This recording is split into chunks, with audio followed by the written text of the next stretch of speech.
Assalamualaikum warahmatullahi wabarakatuh. Bapak dan Ibu guru hebat, perkenalkan, saya Solihin SPD, asal sekolah UPT SMPN Manarai, nomor 18, Kepulauan Selayar. Setelah mengikuti pelatihan mandiri di platform Merdeka Belajar, pada kesempatan kali ini, saya akan melaksanakan aksi nyata sebagai implementasi pemahaman tentang Merdeka Belajar. Tujuan topik Merdeka Belajar yang pertama, pemahaman gagasan dan prinsip pendidikan berdasarkan pemikiran Ki Hajar Dewantara. Yang kedua, pemahaman untuk memfasilitasi murid agar tumbuh sesuai dengan kodratnya. Yang ketiga, penerapan pembelajaran yang memerdekakan murid. Modul pelatihan Merdeka Belajar terdiri atas 5 bagian. Yang pertama, mengenali dan memahami diri sebagai pendidik. Yang kedua, mendidik dan mengajar. Yang ketiga, mendampingi murid dengan utuh dan menyeluruh. Yang keempat, mendidik dan melatih kecerdasan budi pekerti. Yang kelima, pendidikan yang mengantarkan keselamatan dan kebahagiaan. Modul yang pertama, mengenali dan memahami diri sebagai pendidik. Modul ini terdiri dari 3 bagian. Yang pertama, mengenali diri dan perannya sebagai pendidik. Sebagai pendidik, tentu sudah seharusnya mampu mengenali karakteristik dan kebutuhan murid. Akan tetapi, hal yang paling mendasar juga harus dimulai dari diri sendiri, yaitu mengenali kekuatan dan kelemahan diri. Bagian kedua, apa peran saya sebagai guru? Bagi yang ketiga, ingin menjadi guru seperti apa saya? Modul yang kedua adalah mendidik dan mengajar, yang terdiri dari 3 bagian. Yang pertama, mendidik menyeluruh. Ki Hajar Dewantara mengartikan pendidikan sebagai tuntunan, yaitu tuntunan dalam hidup tumbuhnya murid. Maka, mendidik adalah menuntun segala kodrat yang ada pada murid agar mereka dapat mencapai keselamatan dan kebahagiaan yang setinggi-tingginya, baik itu sebagai manusia atau sebagai anggota masyarakat. Bagian kedua, pendidikan selama 1 abad. Pendidikan di zaman kolonial Belanda yang menggunakan sistem perintah dan sanksi merupakan sistem pengajaran kolonial yang tanpa sadar menjadi warisan cara guru mendidik murid. Ki Hajar Dewantara menganggap bahwa sistem pendidikan di zaman Belanda hanyalah pendidikan pikiran atau rasio yang mengandalkan ilmu pengetahuan dan kecerdasan saja, tanpa adanya pendidikan sosial, emosional, dan tanpa adanya pendidikan olah rasa. Yang ketiga adalah menjadi manusia secara utuh. Manusia memiliki 2 kebutuhan dasar, yaitu kebutuhan lahir dan batin.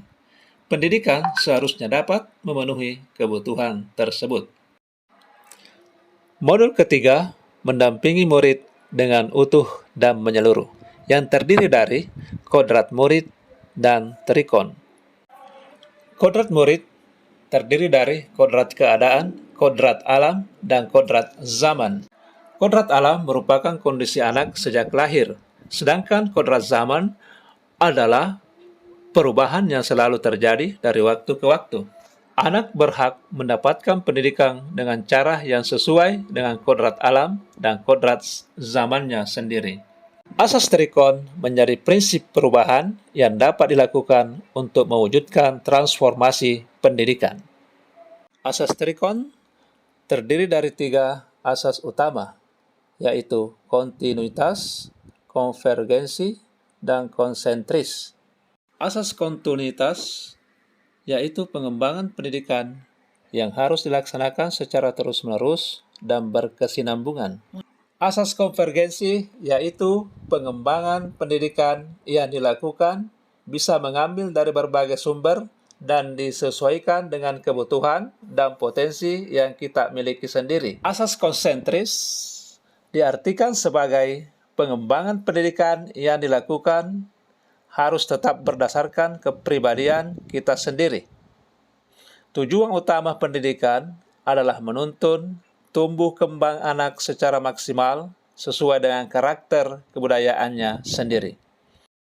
Modul keempat, mendidik dan melatih kecerdasan budi pekerti. Budi pekerti adalah sikap dan perilaku seseorang, keluarga maupun masyarakat yang berkaitan dengan norma dan etika. Yang kedua adalah teori konvergensi dan pengaruh pendidikan. Teori hukum konvergensi merupakan pemahaman konseptual dan teoretikal dari penyatuan variabel-variabel teknologi, ekonomi, dan hukum terhadap hubungan manusia dan masyarakat di abad informasi digital, baik dalam tatanan nasional, regional, maupun tataran internasional. Modul kelima, pendidikan yang mengantarkan keselamatan dan kebahagiaan. Modul ini terdiri dari dua bagian. Yang pertama, mengantarkan murid selamat dan bahagia. Yang kedua, menciptakan lingkungan pembelajaran terbaik murid. Rasa syukur akan membuat guru selalu merasa bahagia. Oleh karena itu, seorang guru dapat menyampaikan ilmu pengetahuan dengan bahasa dan sikap yang positif karena emosional yang selalu terjaga. Ketika kita mencintai profesi sebagai seorang guru tentunya akan mencintai proses pembelajaran. Peningkatan keterampilan abad ke-21, kurikulum Merdeka fokus pada pengembangan keterampilan abad ke-21, seperti keterampilan berpikir kritis, kreativitas, kolaborasi, komunikasi, pemecahan masalah, dan literasi digital. Bapak dan Ibu guru hebat, demikianlah sekilas tentang Merdeka Belajar. Semoga bermanfaat. Terima kasih. Assalamualaikum warahmatullahi wabarakatuh.